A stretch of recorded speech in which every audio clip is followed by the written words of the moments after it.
Hey, really quick before we jump in, we just passed, you and me, 100 podcast. Yeah, let's go. Thanks for listening. And hey, if you haven't, I'd love for you to leave a review if you can.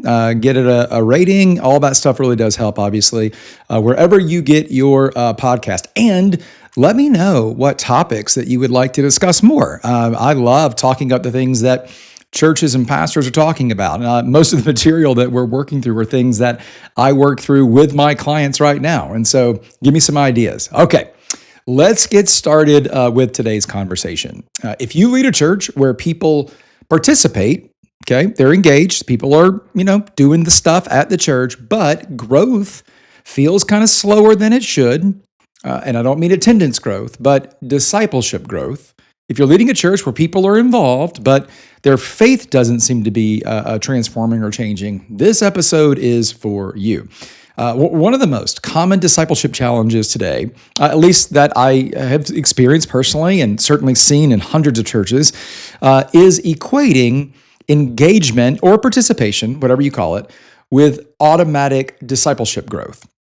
I mean, engagement, right, is everywhere. I mean, people attend services, they get involved or join groups of different kinds, and they serve on teams, they give, right, or a few of them do.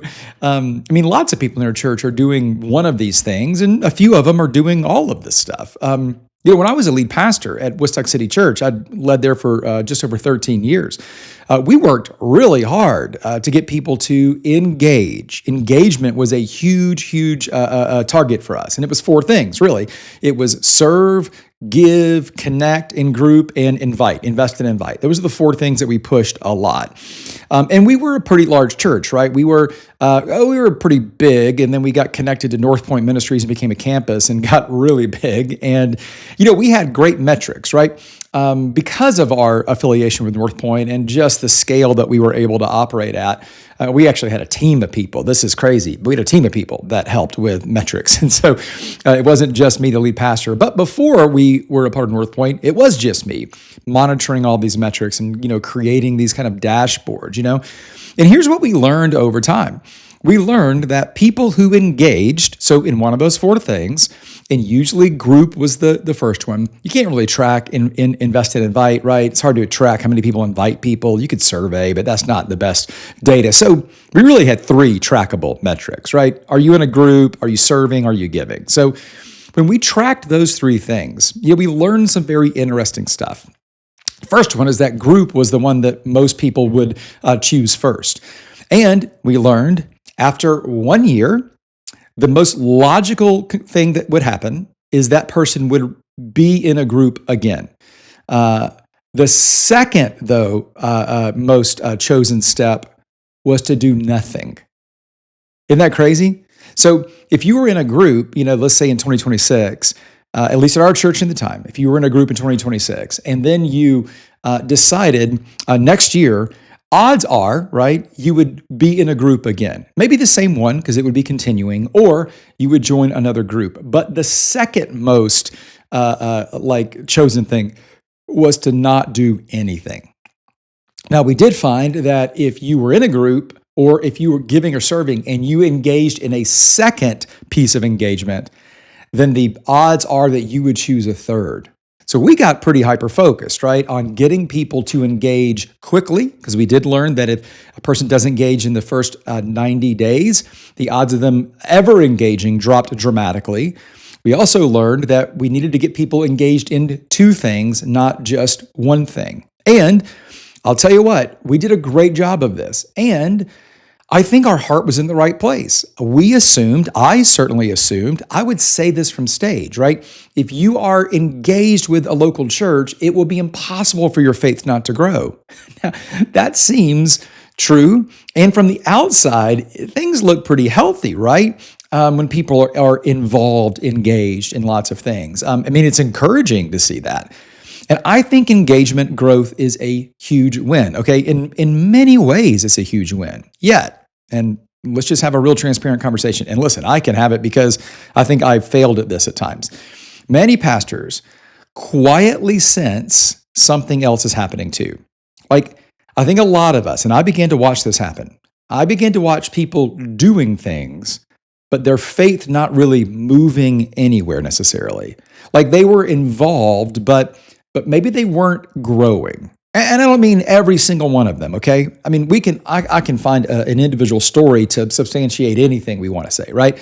Sure, some people were definitely growing, but as far as discipleship across the board, or to use a phrase we love, a pathway, a discipleship pathway, I'm not sure that their involvement automatically equated to spiritual growth.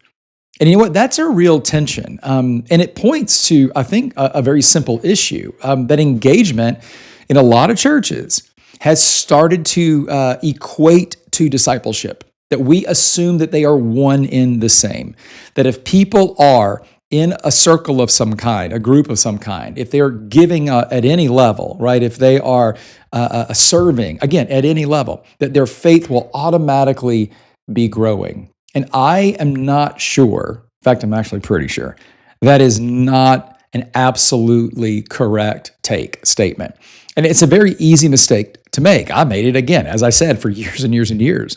I think engagement gives us like some real visible markers, right? I mean, attendance and signups, consistency and that stuff, like those metrics are really, actually, they're helpful and they're interesting and they can tell us who is present, but they don't gosh, they fit so neatly on a dashboard, right? But these metrics, they don't really tell us anything about transformation. They just tell us about participation. I mean, people can stay engaged for years without taking ownership of their faith. They can serve faithfully and still struggle to mature spiritually. And why? Because engagement was never designed to carry the full weight of discipleship. That's why. And this is where intentional church leadership is so necessary in your church and every local church. The challenge, right, it shows up when engagement becomes the destination instead of us having a pathway. And again, it's so easy to do this. It is so easy for us to look at engagement, however you may define it, and make that the goal. That's the destination. But it's really a terrible pathway by itself for discipleship growth. And you've probably seen this pattern before in your church. I know that I've seen it hundreds of times. You know, someone joins a group, they attend the group, they repeat the group, someone serves on a team, and they serve faithfully and they repeat the role year after year. But those environments, and they're valuable, but they're just not really meant to be kind of discipleship destinations, at least by themselves. I mean, without a clear next step, right, engagement, it actually loops back on itself.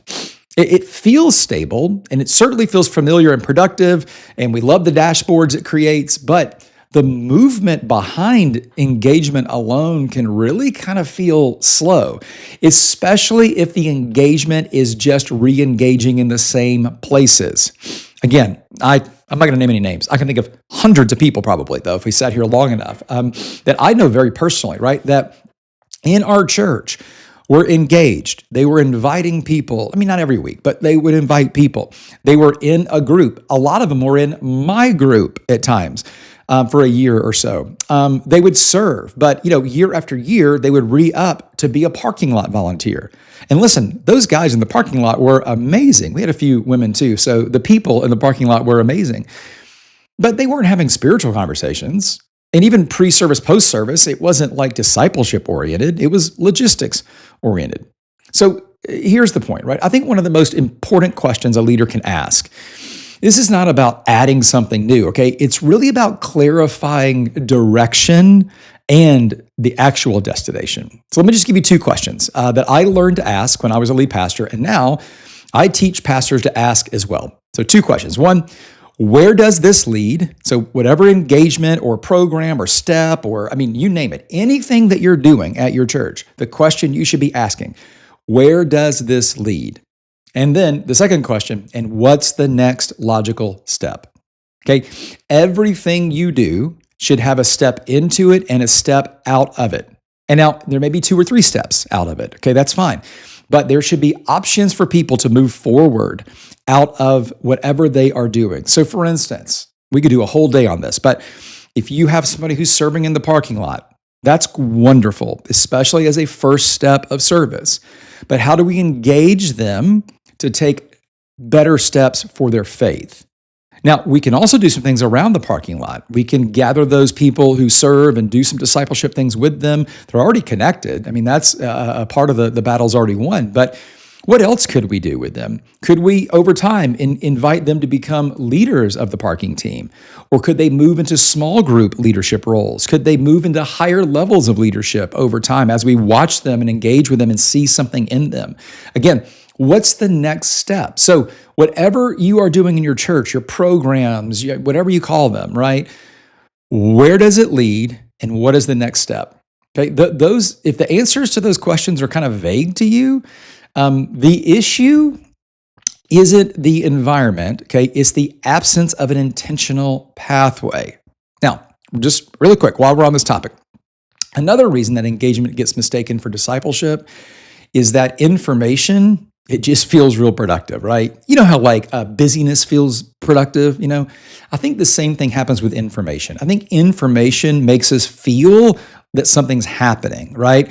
Like teaching and sermons matter and content matters and, data from dashboards matter, but information alone, right, rarely produces transformation. So again, it's great that, I think sermons should be a part of your discipleship pathway and how you think about them. We're going to talk a lot about that here in a couple of podcasts later. But I think that all of that is really important, right?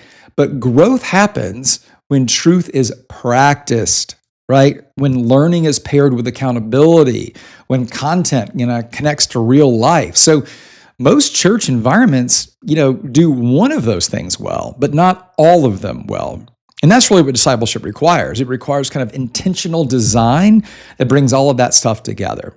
This is actually where clarity around the 5 rights becomes essential. Okay, not everyone needs the same thing. Not everyone should take the same next step. It's certainly not at the same time in the same way. But everyone needs to know what their next step is. And that's our job, to design those, inspire people, and equip people to take them. That's our job. And when we do that, next steps become so much easier and strategic and obvious. If you haven't heard of the 5 rights, just go to my website, gavinadams.com. I'm going to talk about this a ton. This is like the system I use to work with churches all over, the world. So what we want to do, right, just kind of quick overview, we want to make sure we're giving the right person the right message in the right way at the right time that leads people to take their right best next step. Those are the 5 rights.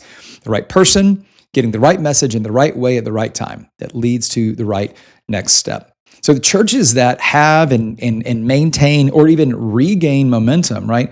They don't add more programs. They rarely do. They usually take away some programs over time, but they clarify their pathway, especially through the lens of something like the 5 rights. They align environments and programs and experiences around movement instead of just assuming participation is going to equal progress. So, very simple thing that you can do this week, okay? And I do not want you to redesign your pathway. I actually do want you to eventually, but not today, not this week. Let's just choose one program or one environment, one thing in your church, okay? It could be a group or a class or a team or a gathering. Just choose one thing. And then answer the questions clearly, what is the intended next step for the people who are engaged in this program, service, environment, whatever you've chosen? Like that one question, what is the intended next step? Or couple of steps, couple of options for people who are here. If you can answer that, engagement starts to serve discipleship, right? Instead of a terrible option to replace it that doesn't replace it. And that's really when growth becomes visible again, spiritual growth, right? And you know what? I think attendance growth will change. I think all the other metrics will go up and to the right when discipleship is right. That's when leadership actually starts to feel fun in the church because we're accomplishing the mission and the Great Commission.